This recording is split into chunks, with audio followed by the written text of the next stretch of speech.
വീഡിയോയിൽ ഗാസയെ കുറിച്ചാണ് നമ്മൾ നോക്കുന്നത്. ഫുൾ ആൻഡ് ഫുൾ ഗാസ തന്നെയാണ് നോക്കുന്നത്. അതിൽ ചില ഇമ്പോർട്ടൻ്റ് ആയിട്ടുള്ള കാര്യങ്ങൾ, ചില നിർണായക വിവരങ്ങൾ പുറത്തു വന്നിട്ടുണ്ട്. അതിനെക്കുറിച്ചാണ് നമ്മൾ ഫുൾ ആൻഡ് ഫുൾ നമ്മൾ സംസാരിക്കുന്നത്. അതിന് മുമ്പ് തന്നെ രണ്ട് വിഷയങ്ങൾ പറഞ്ഞിട്ട് നമുക്ക് പോവാം. അതിലൊന്ന്, ലെബനാന്റെ ഉള്ളിൽ നിന്നും IDF-ന്റെ പട്ടാളക്കാരെ തിരിച്ചു വിളിക്കുന്നതിൻ്റെ ആ ഒരു സീസ് ഫയർ ഡീല് വരുന്ന ഞായറാഴ്ച അവസാനിക്കുകയാണ്.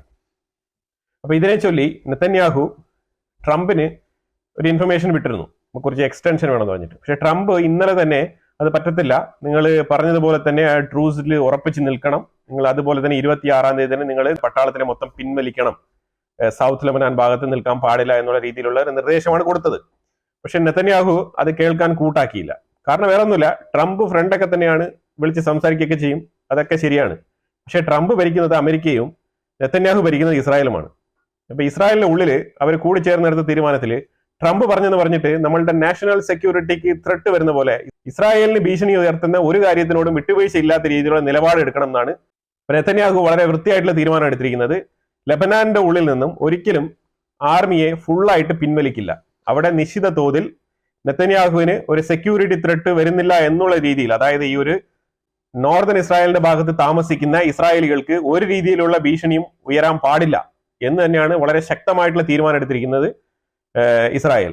അപ്പൊ ഇതിൽ എന്താണ് പറഞ്ഞു വെച്ചിരിക്കുന്നത് പറഞ്ഞാൽ, ഈ ഹമാസിന്റെ സീസ് ഫയർ ഡീൽ ഒരു സൈഡിൽ പൊയ്ക്കൊണ്ടിരിക്കുകയാണ്. അപ്പൊ അതേസമയം തന്നെ ലെബനാന്റെ ഈ ഒരു സീസ് ഫയർ ഡീല് നിർത്തിക്കഴിഞ്ഞാൽ ഏത് നേരത്തും ഹിസ്ബുള്ളയുടെ ഭാഗത്ത് നിന്ന് ഒരു ആക്രമണം ഉണ്ടായേക്കാം. കാരണം ഹിസ്ബുള്ള അങ്ങനെ വലിയ തോതിൽ അങ്ങനെ നല്ല വിള ചമഞ്ഞിരിക്കുന്ന ആൾക്കാരൊന്നുമല്ലല്ലോ, അവരും ഇതേപോലെ തീവ്രവാദ സ്വഭാവമുള്ള ആൾക്കാർ തന്നെയാണ്. അപ്പൊ അതുകൊണ്ട് അവരെ അങ്ങനെ ഒറ്റയടിക്ക് വിശ്വാസത്തിൽ എടുക്കാനൊന്നും പറ്റത്തില്ല. അതുകൊണ്ട് നിശ്ചിത തോതിലുള്ള IDF ഉദ്യോഗസ്ഥരെ ഞങ്ങൾ സൗത്ത് ലെബനാന്റെ ഭാഗത്ത് ഡിപ്ലോയ് ചെയ്തിരിക്കും, ആ രീതിയിലേ ഉണ്ടാവുള്ളൂ, ഒരിക്കലും ഞായറാഴ്ച ഞങ്ങൾക്ക് വിഡ്രോവൽ നടക്കില്ല എന്ന് വളരെ ഉറപ്പിച്ച് പറഞ്ഞിരിക്കുകയാണ് നെതന്യാഹു. ഓക്കെ, അതൊരു സൈഡിൽ കഴിഞ്ഞ് ഇനി നമ്മൾ അടുത്ത വിഷയത്തിലേക്ക് വരാം. അടുത്ത വിഷയത്തിലേക്ക് ഈ ഒരു ഗാസയുടെ സീസ് ഫയറിനെ കുറിച്ചാണ് നമ്മൾ സംസാരിച്ചു വരുന്നത്. ഈ ഗസയുടെ സീസ് ഫയർ നിലനിൽക്കില്ല. എന്തുകൊണ്ടാണ് നിലനിൽക്കില്ല എന്ന് പറഞ്ഞു കഴിഞ്ഞാൽ, ഏകദേശം ഒരു 42 ദിവസമുള്ള സീസ് ഫയർ തന്നെ നിലനിൽക്കുമോ, ഈ ഒരു ഫസ്റ്റ് ഫേസ് തന്നെ നിലനിൽക്കുമോ എന്നുള്ള സംശയമാണ് പല സ്ഥലത്തു നിന്നും വരുന്നത്. അതിന് വേറൊരു കാര്യം കൂടെ ഉണ്ട്. ഇന്ന് ഇസ്രായേലിന്റെ ഉള്ളിൽ നിന്നുള്ള ഒരു വാർത്ത വരുന്നത്, അത് അവരുടെ നെസറ്റിൽ തന്നെ ഡൗട്ട്ഫുൾ ആണ്. എന്താണ് ഡൗട്ട്ഫുൾ? ഈ 33 പേര് തന്നെ ജീവിച്ചിരിപ്പുണ്ടോ എന്നുള്ളതിലാണ് ഇപ്പം ഡൗട്ട്. കാരണം ഈ ആദ്യത്തെ ഫേസിൽ 42 ദിവസത്തിനുള്ളിൽ 33 പേരെ കൊടുക്കാമെന്ന് പറഞ്ഞിട്ടുണ്ടായിരുന്നല്ലോ, അത് തന്നെ ഇപ്പൊ 33 പേര് തന്നെ ജീവിച്ചിരിപ്പുണ്ടോ എന്നുള്ളതിനെ കുറിച്ച് യാതൊരു രീതിയിലുള്ള ഉറപ്പുമില്ല എന്നാണ് ഇസ്രായേൽ പറയുന്നത്. കാരണം ഹമാസിന് ഒരിക്കലും ഒരു ഫുൾ ഫ്ലഡ്ജഡ് ആയിട്ടുള്ള ഒരു ലിസ്റ്റ് പ്രിപ്പയർ ചെയ്ത് കൊടുക്കാൻ കഴിയുന്നില്ല. അതിന്റെ അർത്ഥം എന്ന് പറഞ്ഞാൽ, ശരിക്കും പറഞ്ഞാൽ അവർക്ക് തന്നെ ഉറപ്പില്ല എന്നുള്ളതാണ്. രണ്ടാമത്തെ കാര്യം, വെള്ളിയാഴ്ച, അതായത് ഇന്ന് നാളെ റിലീസ് ചെയ്യാൻ പോകുന്ന 4 പേരുടെ പേര് പബ്ലിഷ് ചെയ്യാന്ന് പറഞ്ഞിട്ടുണ്ട്. അവർ ഓർഗനൈസ്ഡ് അല്ല എന്ന് പറയുന്നതിന്റെ കാരണം തന്നെ ഈ സീസ് ഫയറിന്റെ ആ ഒരു രീതി തന്നെയാണ് ഇതിന്റെ ഏറ്റവും വലിയ പ്രശ്നമായിട്ട് മാറിയിരിക്കുന്നത്. ഇസ്രായേലിന് ഇതൊരു പ്രശ്നമല്ല, പക്ഷെ ഹമാസിന് ഇതൊരു പ്രശ്നമാണ്. കാരണം ഗസ ഏത് അവസ്ഥയിലാണ് കിടക്കുന്നത് എന്നുള്ളത് ഹമാസിന് വളരെ വ്യക്തമായിട്ട് അറിയാം. ഈ സീസ് ഫയർ കാണിക്കുന്ന ചില അപാകതകളുണ്ട്. ആ അപാകതകളാണ് നമ്മളിവിടെ ചൂണ്ടിക്കാണിക്കുന്നത്, നമ്മളിത് ഒന്ന് നോക്കുന്നത് കൃത്യമായി. കാരണം ഇനിയിപ്പോ അടുത്തടുത്ത് വരാൻ പോകുന്ന ഇഷ്യൂസ് ആണ് ഞാനിവിടെ ഡിസ്ക്ലോസ് ചെയ്യുന്നത്. ഇത് അടുത്ത് വരാൻ പോകുന്ന എൻകൗണ്ടർ ചെയ്യാൻ പോകുന്ന ഇഷ്യൂസ് എന്ന് പറഞ്ഞു കഴിഞ്ഞാൽ, നമ്പർ 1, അടുത്ത് ഒരു നെഗോസിയേഷൻ സംസാരം ഒരു 16ഓ 15ഓ ദിവസം കഴിയുമ്പോഴത്തേക്കും ഒരു നെഗോസിയേഷൻ ടോക്ക് ഇതിനകത്ത് തുടങ്ങേണ്ടതുണ്ട്. അപ്പൊ ഈ ഒരു നെഗോസിയേഷൻ ടോക്കിനനുസരിച്ച് ഈ ഒരു ഫസ്റ്റ് ഫേസ് ഡീൽ, അതായത് ഇപ്പൊ നിലവിൽ നടന്നുകൊണ്ടിരിക്കുന്ന ഈ ഒരു ഡീലിനെ തന്നെ ഈ ഒരു 15 ദിവസം കഴിഞ്ഞ് തുടങ്ങാനിരിക്കുന്ന ഈ ഒരു 2ാം ഘട്ട ചർച്ച ബാധിച്ചേക്കാം നെഗറ്റീവായിട്ട്. മനസ്സിലായോ? അപ്പോഴും 33 പേരെ തിരിച്ചു കിട്ടാനുള്ള ആ ഒരു പ്രശ്നം അവിടെ നിൽക്കുകയാണ്. കാരണം 42 മുതൽ 50 ദിവസം എടുക്കും ഈ ഒരു 33 പേരെ തിരിച്ചു കിട്ടാൻ വേണ്ടിയിട്ട്.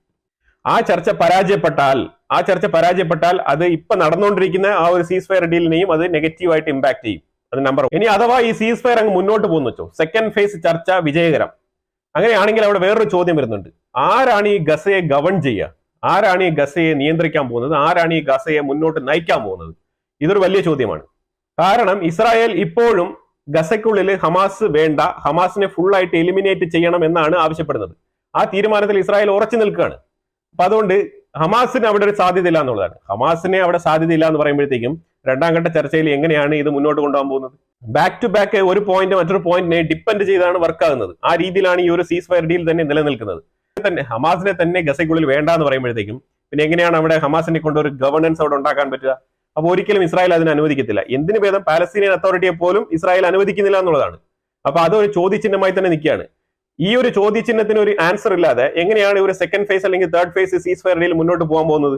ഈ ഒരു ബന്ദികളെ പിടിച്ചു വെച്ചതാണ് നമുക്കൊരു സഹായകരമായത് എന്നുള്ള നിലയിൽ ഹമാസിന് ഒരു റോങ് ചിന്താഗതി ഉണ്ട്. അതങ്ങനെയല്ല. കാരണം കഴിഞ്ഞ 15 മാസമായിട്ട് ഈ ഒരു ബന്ദികൾ ഹമാസിന്റെ കസ്റ്റഡിയിൽ തന്നെയുണ്ട്. പക്ഷെ ഇസ്രായേൽ അതൊന്നും ഒരു വിലയെടുക്കാതെ, അതൊന്നും ഒരു കൺസിഡറേഷനും തരാതെ തലങ്ങും വിലങ്ങും അറ്റാക്ക് ചെയ്യുന്നുള്ളതാണ്. തലങ്ങും വിലങ്ങും അടിച്ച് ഓട്ടിച്ചു എന്നുള്ളതാണ്. എന്തിനു ഭേദം സീസ് ഫയർ ഡിക്ലെയർ ചെയ്യുന്നതിന്റെ അന്ന് രാവിലെ വരെ തലപൊക്കാൻ പറ്റാത്ത രീതിയിൽ എല്ലാവരും മാളത്തിൽ ഒളിക്കേണ്ട അവസ്ഥയിൽ ഇസ്രായേൽ അടിച്ച് ഒതുക്കി വെച്ചിരുന്നു. അതാണ് വസ്തുതാപരമായ കാര്യം. ബന്ദികൾ കയ്യിലുണ്ട്, അതുകൊണ്ട് ഞങ്ങൾ ബാർഗെയിൻ ചെയ്ത് മുന്നോട്ട് പോവാം എന്നുള്ളൊരു തെറ്റിദ്ധാരണ ഹമാസിനുണ്ട്. അങ്ങനെ ഒരു ധാരണ ഉണ്ടെങ്കിൽ അത് മാറ്റിക്കോ എന്നാണ് ഇസ്രായേൽ പറയുന്നത്. അല്ലാതെ ഈ ബന്ദികളെ പിടിച്ചു വെച്ചിരിക്കുന്നത് ഒരു അഡ്വാൻറ്റേജ് ആയിട്ട് കരുതണ്ട എന്നാണ് ഇതിന്റെ അർത്ഥം.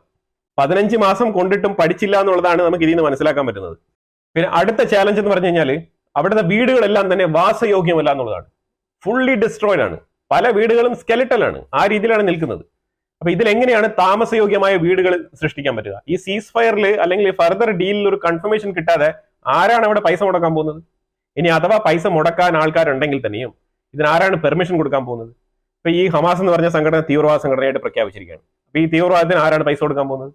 ഗസയ്ക്കുള്ളിൽ റീകൺസ്ട്രക്ഷനെ കുറിച്ച് ഇസ്രായേലിന്റെ അടുത്ത് തന്നെയാണ് ഹമാസ് ചർച്ച ചെയ്തിരിക്കുന്നത്. മരണപ്പെട്ടു പോയ ബന്ദികളെ എല്ലാം തന്നെ കസ്റ്റഡിയിൽ വെച്ചിട്ട് ഈ റീകൺസ്ട്രക്ഷനിൽ ഒരു തീരുമാനം ഉണ്ടാക്കിയാൽ, അതായത് ഇസ്രായേലിന് ഇത് വീട് പണിഞ്ഞു കൊടുക്കണമോ അങ്ങനെ എന്തെങ്കിലുമൊക്കെ സംസാരം ഇവന്മാരുടെ ഉള്ളിലുണ്ടെന്ന് തോന്നുന്നു. ഇസ്രായേൽ വന്നിട്ട് തിരിച്ച് വീട് പണി കൊടുക്കണം എന്നുള്ളതൊക്കെ. ഇസ്രായേൽ ത്രൂ തന്നെ ഒരുപാട് ഫണ്ടുകൾ ഇപ്പൊ അമേരിക്കയിൽ നിന്നൊക്കെ ജൂയിഷ് കമ്മ്യൂണിറ്റിയുടെ ഫണ്ടുകളൊക്കെ തന്നെ ഈ ഒരു യുണൈറ്റഡ് നേഷൻസ് സംഘടനയിൽ ത്രൂ ഒക്കെ വരുന്നത്. അല്ലാതെ ഇതൊന്നും അങ്ങ് പൊട്ടിമുളച്ച് വരുന്നതൊന്നല്ല. അപ്പൊ അതുപോലെ കുറെ ഫണ്ടുകളൊക്കെ അവിടെ വരുന്നുണ്ട്. അപ്പൊ ഇസ്രായേൽ അവരുടേതായിട്ടുള്ള ധാരണയിൽ അവർ സഹായം ചെയ്യും. പക്ഷെ അല്ലാതെ നിർബന്ധിച്ച് അവരെ കൊണ്ട് ചെയ്യിപ്പിക്കണം എന്ന് പറഞ്ഞാൽ അവർ ചെയ്യത്തില്ല. അത് ഉറപ്പുള്ള കാര്യമാണ്. ഒരു കരാറിലൊക്കെ എഴുതി വെപ്പിച്ചോണ്ട് എന്നാലേ ഞങ്ങൾ ഡെഡ് ബോഡീസ് തരൂ എന്നൊക്കെ പറഞ്ഞുകൊണ്ട് അങ്ങോട്ട് പോയി കഴിഞ്ഞാൽ ഹമാസിന് പരാജയം തന്നെയായിരിക്കും. ഒരു രീതിയിലുള്ള സപ്പോർട്ടും ഒരു രീതിയിലുള്ള കൺസിഡറേഷൻ പോലും ഈ ഒരു പോയിന്റ്സിനൊക്കെ അവർ നൽകൂല എന്നുള്ളതാണ്. ഇതിനകത്ത് ഏറ്റവും ഇമ്പോർട്ടന്റ് ആയിട്ട് പറയുന്നത് ഫസ്റ്റ് ഫേസ് ഡീൽ കഴിയുമ്പോൾ ഈ IDF സോൾജേഴ്സ് ഗാസ വിടണം എന്നാണ്. ഗാസ വിടണം എന്ന് പറഞ്ഞാൽ ഗാസയിൽ നിന്നും പിൻവലിയണം എന്ന് പറഞ്ഞാൽ ഈ പോപ്പുലേറ്റഡ് ഏരിയയിൽ നിന്ന് മാറിയിട്ട് ബഫർ സോണിലേക്ക് വരണം.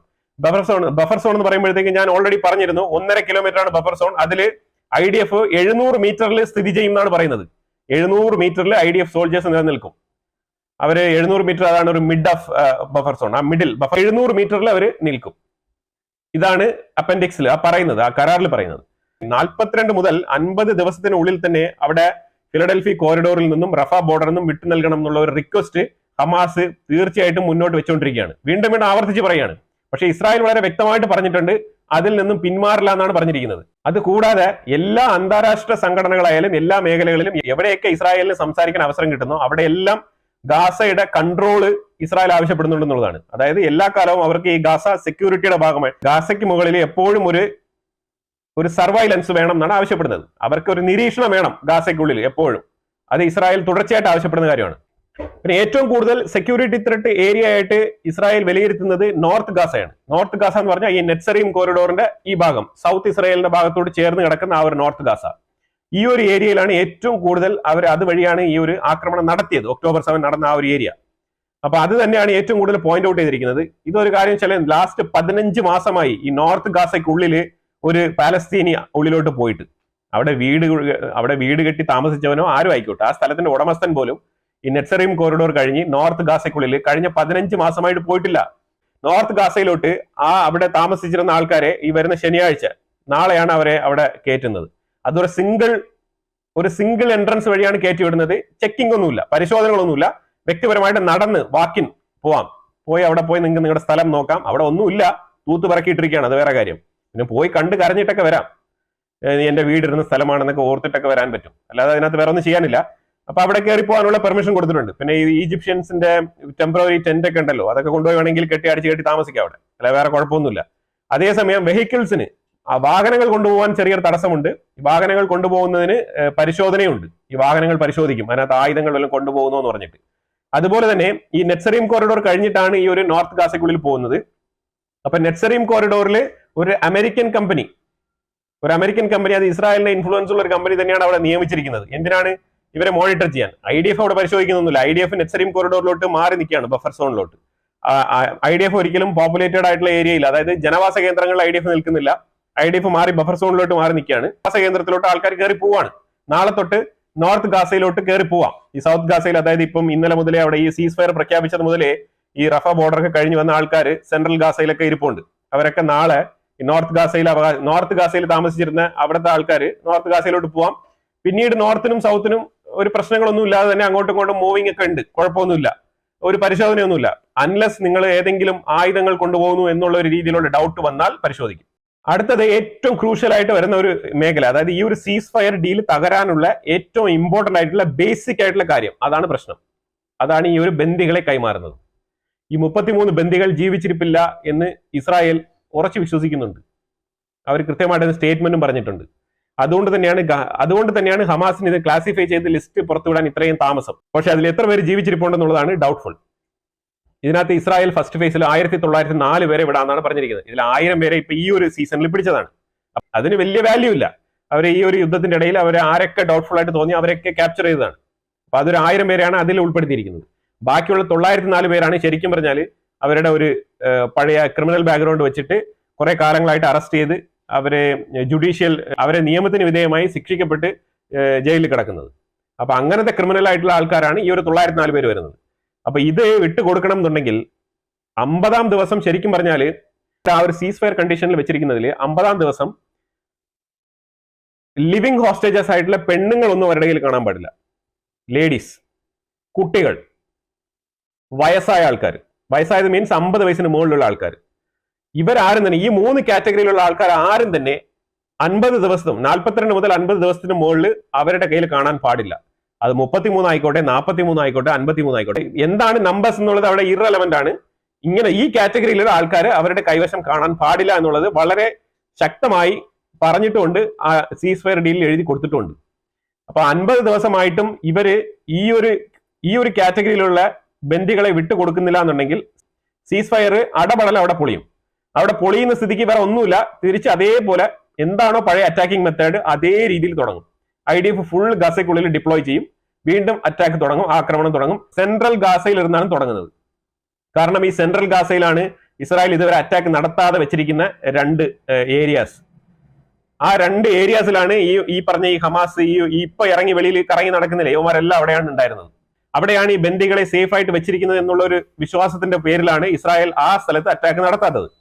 അത് കണ്ടിട്ടാണ് യുവമാരെല്ലാം ഞങ്ങൾ വിജയിച്ചു എന്ന് പറഞ്ഞ് കുറച്ച് ഹമാസിന്റെ ആൾക്കാർ ഇങ്ങനെ ഇറങ്ങി വന്നത്. ഇതൊക്കെ ഈ സീസ് ഫയർ ഒക്കെ വരുന്നതിന് എത്രയോ ദിവസങ്ങൾക്ക് മുമ്പ് നമ്മൾ വീഡിയോയിൽ പറഞ്ഞിട്ടുണ്ട്. സെൻട്രൽ ഗാസയിൽ ഇസ്രായേൽ ആക്രമണം നടത്തുന്നില്ല, കാരണം അവിടെ ബന്ദികളെ ഒളിപ്പിച്ച് വെച്ചിട്ടുണ്ടാവാൻ സാധ്യതയുണ്ട്.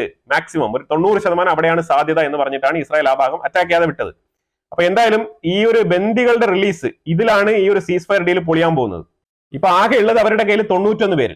ആ 91 പേരിൽ ഇനിയിപ്പോ ഈ 30 പേരെ ഇനി കിട്ടാനുണ്ട്. ഈ 30 പേരെ അവർ ഒരു 42 ദിവസത്തിനകത്ത് വിടുമെന്നാണ് പറഞ്ഞിരിക്കുന്നത്. ഇനി ലെറ്റ്സ് സേ 50 days, ഈ 50 ദിവസത്തിനകത്ത് ഇവർ വിടുമെന്നാണ് പറഞ്ഞിരിക്കുന്നത്. ഇനി ബാക്കിയുള്ള ആൾക്കാരിൽ എത്ര പേര് ജീവിച്ചിരിപ്പുണ്ട്? ഈ 33 പേരിൽ തന്നെ ജീവിച്ചിരിക്കുന്ന ആൾക്കാരുടെ എണ്ണം വളരെ പരിമിതമാണെന്നാണ് ഇസ്രായേൽ അഭിപ്രായപ്പെടുന്നത്. സൗദി അറേബ്യയുടെ crown prince $60 billion worth invest ചെയ്യാന്നാണ് പറഞ്ഞത്. വരുന്ന 4 വർഷം കൊണ്ട് $60 ബില്യൺ യുഎസിലേക്ക് ഞാൻ ഇൻവെസ്റ്റ് ചെയ്യാന്നാണ് പറഞ്ഞിരിക്കുന്നത് സൗദി അറേബ്യ ക്രൗൺ പ്രിൻസ്.